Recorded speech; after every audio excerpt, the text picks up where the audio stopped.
Oke Wak, jadi kisah ini terjadi dini hari pada tanggal 8 Juni 2017.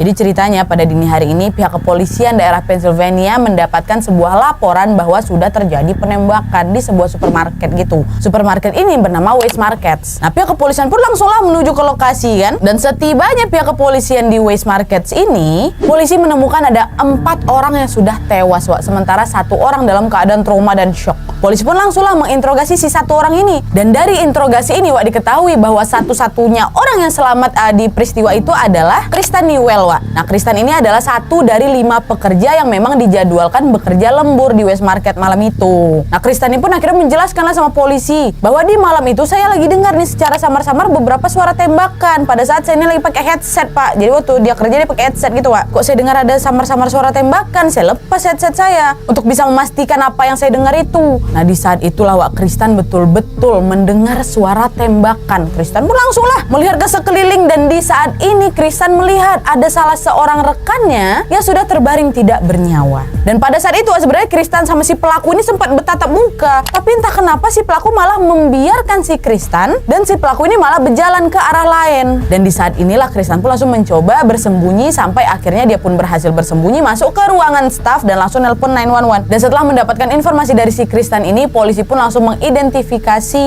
4 jasad yang sudah terbaring di dalam Weis Markets itu. Dan dari proses identifikasi ini Wak, polisi dapat mengkonfirmasi bahwa keempat orang itu adalah yang pertama Victoria Brong berusia 26 tahun, ada lagi Brian Hayes yang berusia 47 tahun, Terry Lee Sterling berusia 63 tahun, dan Randy Stair yang masih berusia 24 tahun. Tanpa berlama-lama polisi pun langsung ngecek CCTV kan untuk melihat apa yang sebenarnya terjadi dalam Weis Markets ini. Dan dari sini Wak, mereka langsung dapat menetapkan tersangka dalam kejadian penembakan ini.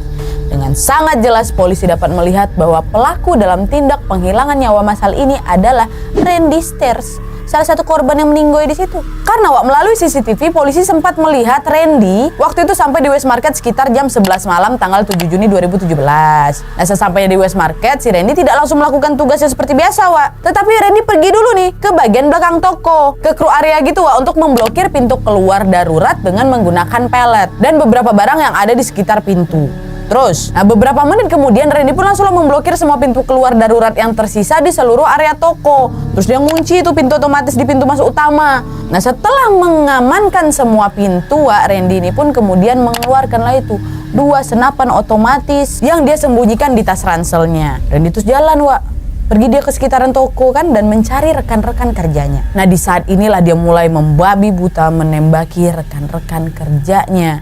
Dan terlihat pula di CCTV Randy ini sempat mendekat ke arah Kristen yang kawan dia yang shock tadi tuh ya memang pada saat itu sedang bekerja melabeli barang-barang di toko. Dan pada saat itu Randy sempat tuh berdiri agak sekitar 5 detik lah gitu di belakang Kristen. Waktu ini Kristen belum sadar ya kalau rekan-rekan kerjanya udah ditembak ya masih Randy gara-gara dia pakai headset tuh. Dan di satu titik di CCTV Kristen sendiri terlihat memang dia seperti mengecek keadaan sekitar. Nah, di saat inilah mungkin Kristen sadar bahwa rekan-rekan kerjanya sudah itu terbaring tidak bernyawa. Dan terkonfirmasi memang di CCTV itu terlihat memang Randy ditengoknya si Kristen bentar kan tuh dibiarkan aja si Kristen sesuai dengan keterangan yang diberikan Kristen ke polisi. Tengoknya si Kristen habis itu pergi dia malah pergi ke bagian lain dan lanjut lagi mulai menembaki barang-barang yang ada di dalam toko termasuk kaca-kaca di dalamnya tuh. Dan di saat inilah Kristen mencoba bersembunyi sampai akhirnya dia berhasil masuk ke ruangan staf dan langsung menelpon 911. Sedangkan si Randy nampak lagi nih dia berjalan ke lorong lain dan lalu menembaki dirinya sendiri menggunakan senapan yang dia bawa. Dan dari penyelidikan ini polisi pun dapat mengetahui bahwa Randy mempersenjatai dirinya dengan 2 senapan sebanyak 59 tembakan telah dilepaskan sama dia. Tapi memang semua peluru yang ditembakkan itu hanya dari 1 senapan itu aja. Nah, pertanyaannya kenapa tiba-tiba si Randy ini nembakin kawan-kawan kerjanya? Apa masalah dia nih kan? Nah, untuk mengetahui latar belakang dan motifnya si Randy, polisi pun langsunglah mendapatkan surat penggeledahan resmi dari pengadilan untuk menyelidiki Randy Stair lebih jauh Dan dari penggeledahan inilah pihak kepolisian mendapatkan beberapa informasi lebih mendalam tentang Randy. Siapa Randy? Masuk zoom.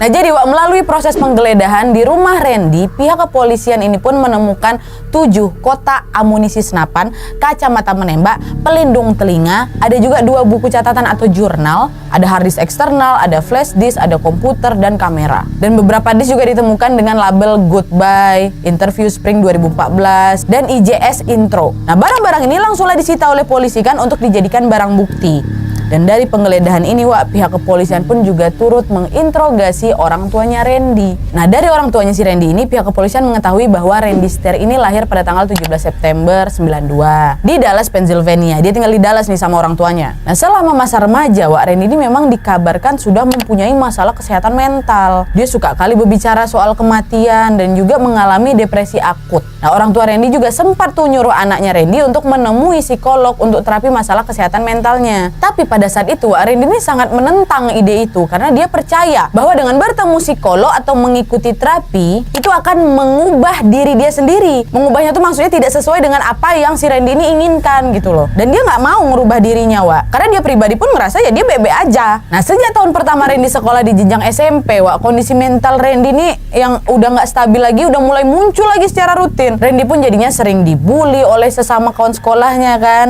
Pihak sekolahnya juga sebenarnya udah tahu nih kalau mungkin si Randy ini punya tendensi masalah kesehatan mental lah Bu. Karena Wak, dalam setiap kali disuruh mengerjakan esai kayak untuk ngarang-ngarang bebas Wak, esai yang Randy berikan kepada guru bahasa Inggrisnya itu pasti karakter utama dalam ceritanya hampir selalu terlibat dalam beberapa insiden mematikan yang nanti ujung-ujungnya akan membunuh si karakter utama itu sendiri. Bukan happy ending, enggak, karakter utama dibuat mati di esai itu. Nah pada fase ini Wak, diketahui lah bahwa memang Randy ini menjadi terobsesi dengan kematian dan kehidupan setelah kematian. Dan pada fase ini juga dikabarkan bahwa keinginan si Randy ini untuk menghilangkan nyawanya sendiri semakin menguat. Terlebih Wak, di saat dia masuk SMA, selain memang karena dia ini masih terus dibully juga sama kawan-kawan sekolahnya, Randy juga semakin merasa tidak cocok dengan kehidupan yang dia jalani. Karena di satu titik Randy ini percaya bahwa dia ini adalah seorang wanita yang terperangkap di tubuh pria, kayak seorang transgender gitulah. Dan melalui catatan yang disita oleh pihak kepolisian Wak, polisi pun akhirnya mengetahui bahwa si Randy ini sedang melakukan cross dress gitu ketika keluarganya tidak ada di rumah. Jadi kayak nyoba-nyoba pakai baju cewek gitu lah Wak.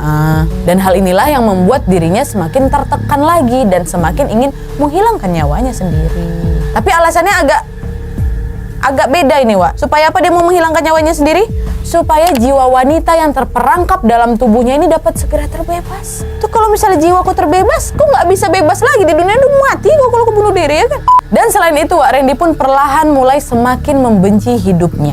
Dan dimulai nih merenungkan berbagai cara bagaimana bisa menghilangkan nyawanya sendiri, termasuk gimana caranya mencekik dirinya sendiri sampai tewas dan juga cara membakar diri sendiri. Sempat juga tuh Wak, dikabarkan dalam perjalanan Randy ke New York bersama keluarganya, Randy ini berpikir untuk melompat dari sebuah gedung tinggi yang ada di sana. Tapi segala cara tentang bagaimana menghilangkan nyawanya sendiri ini tidak pernah benar-benar dia lakukan. Dan dari catatannya bahkan si Randy ini sempat menyesal juga, dia tidak benar-benar mencoba menghilangkan nyawanya sendiri pas dirinya itu masih remaja. Dan selain informasi tentang betapa Randy ini mempunyai masalah kesehatan mental dari orang tua Randy dan jurnal-jurnalnya Wak, pihak kepolisian juga mendapatkan akses ke akun YouTube yang dibuat oleh Randy Stair sendiri. Jadi memang Wak, salah satu pelarian Randy pada masa remajanya itu adalah dengan membuat akun YouTube. Dan Randy diketahui memiliki beberapa akun YouTube selama 9 tahun terakhir sebelum dirinya melakukan penembakan di West Market. Nah, salah satu akun YouTube-nya yang paling dikenal dan akun YouTube pertama yang dia buat pada tanggal 9 Juni 2008 adalah Pioneer Production YouTube Channel Wak. Randy membuat akun YouTube ini dengan nama samaran, Andrew Blaze namanya. Dan dari sinilah pihak kepolisian akhirnya mengetahui bahwa Randy telah menyimpan video, rekaman, dan jurnal terperinci yang mengarah ke penembakan massal. Yang sebagian besar diunggahnya ke forum online dan juga profil di media sosialnya dalam tulisan dan videonya dan profil media sosialnya. Dalam tulisan dan videonya itu, dia juga mengungkapkan keinginannya untuk bundir lagi. Selain itu juga dia sempat mempertanyakan identitas gendernya, membahas tragedi pribadi dan kemalangan lain yang dia alami yang membawanya ke arah keadaan keadaan depresi akut. Pokoknya ekstrim-ekstrim lah gitu, Wak. Dan dari akun YouTube Randy ini, polisi juga akhirnya mengetahui pada tahun 2014, Randy ini menjadi terobsesi dengan karakter Amber McLean, Wak. Dari kartun Nickelodeon Jenny Phantom,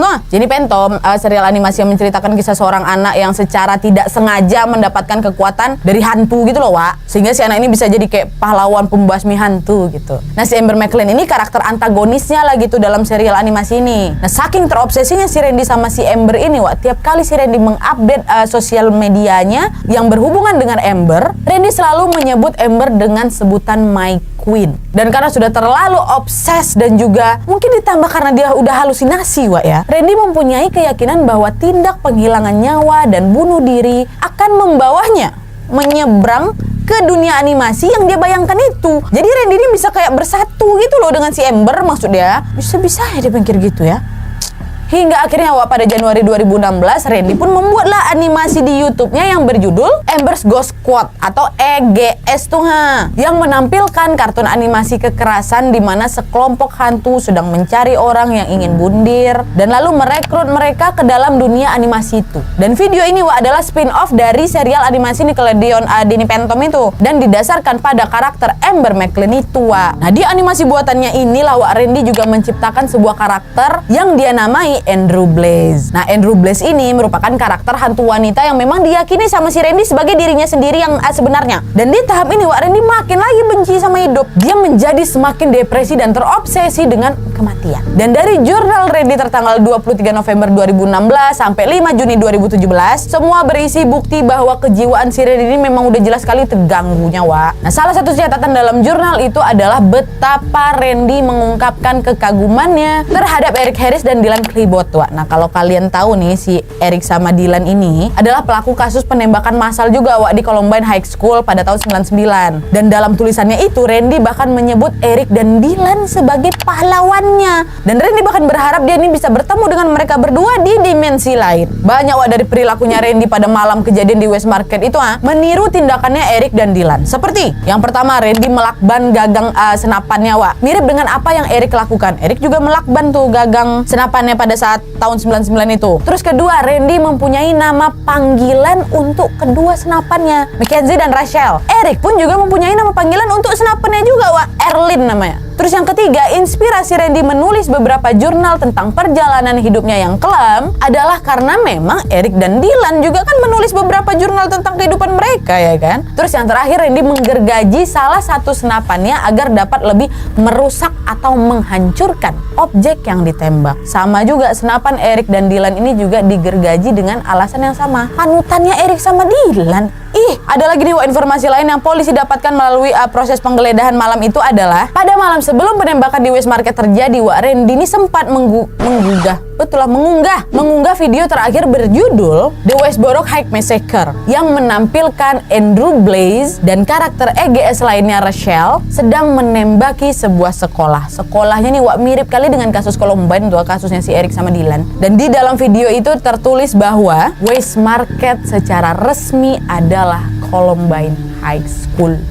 Dan selain unggahan video terakhirnya ini, Randy juga sempat ngupdate di Twitternya, Wak, dengan cuitan "Goodbye humans, I will miss you. Selamat tinggal manusia, aku akan merindukan kau." Dan selain itu, dari beberapa portal pemberitaan lain, Wak, ada yang melaporkan bahwa polisi juga mendapatkan informasi bahwa keputusan Randy menghilangkan nyawanya di West Market itu ditentukan setelah Randy melempar sebuah koin. Jadi kayak best two out of three gitu loh, Wak. Kalau 2 kali koinnya nunjukkan sisi A lah ya, katakan Randy akan menghilangkan nyawanya di rumah. Tapi kalau misalnya 2 kali koinnya nunjukin sisi B, Randy akan menghilangkan nyawanya di West Market. Dibuat main-mainan nyawa sama dia ya. Itu berarti pada malam kejadian koinnya si Randy ini menunjukkan mungkin ke sisi B 2 kali. Makanya lah dia menghilangkan dirinya di West Market. Dan selain itu juga, Wak, dari catatannya si Randy, sebenarnya Randy ini mengatakan bahwa dia itu sangat membenci bapaknya. Randy malah sempat, Wak, berencana untuk menghilangkan nyawa bapaknya sendiri sebelum dia pergi ke West Market pada malam kejadian tuh loh. Tapi niatnya itu dia urungkan karena dia ingin ayahnya merasa tersiksa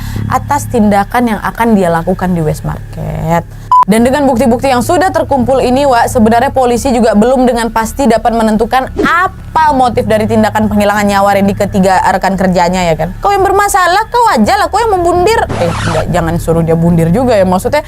Ya apa salah kawan-kawan kau? Nah, menurut salah satu penyidik, Wak, Randy memang dikabarkan tidak menyukai bosnya, si Terry Lee Sterling, salah satu korbannya itu bos dia. Mereka memang sering berantem, berdebat gitu, kawan-kawannya juga bilang. Tapi, Wak, polisi tidak dapat menyimpulkan kenapa si Randy ini harus menghilangkan 2 nyawa kawan lainnya kan. Kalau memang dia bermasalah sama Terry, mungkin dia ngajar si Terry aja gitu loh. Kenapa 2 kawan lain ini diikut-ikut sertakan juga? Entahlah itu, wallahu alam. Entah mungkin dia takut kalau dia nembak Terry aja kawan ini bakal mematahkan misi dia. Aku juga nggak tahu. Pendapat kalian apa? Tulis aja di bawah ya. Tapi, Wak, pada akhirnya polisi menyimpulkan bahwa tindakan yang memang sudah dilakukan oleh Randy bukan hanya karena intimidasi sosial, tetapi juga karena kejiwaannya sudah terganggu dari awal. Randy adalah seorang psikopat. Dan seorang jaksa juga menyebutkan bahwa tindakan Randy adalah masalah kesehatan mental yang benar-benar lepas kendali. Dan juga karena si Randy ini menderita depresi akut dan merasa sangat kesepian karena depresi dia tersebut. Dan dari pihak keluarga Randy, Wak, mereka dikabarkan sempat merilis pernyataan singkat melalui email yang mengungkapkan kesedihan mereka dan permintaan maaf mereka yang mendalam atas tindakan di luar nalar yang sudah dilakukan oleh Randy. Gimana perasaan orang tuanya ya? Betuah kali sih. Siapa tadi kawan dia yang nggak ditembak itu? Lagi denger headset, buka-buka, kawannya tergeletak, terus dia dibiarkan aja. Betuah. Oke, Wak, jadi itu tadi kasus yang dibuat oleh Randy Stair. Gimana menurut kalian? Kalau menurut aku, Wak, ya gimana pun kondisi kesehatan mentalnya, dia tetap aja bersalah dalam kasus ini, ya kan? Ya memang sih kasihan, dulu memang kok pernah dibully, merasa depresi, tapi jelas itu bukan alasan yang tepat untuk bisa menghilangkan nyawa orang lain. Karena pada akhirnya dia sendirilah yang memutuskan untuk menghilangkan nyawa orang-orang nggak bersalah itu kan, Wak? Itu sih yang aku nyeseknya. Tapi gimana menurut kalian, Wak? Tulis komentar kalian soal kasus ini di kolom komentar di bawah, Wak, ya.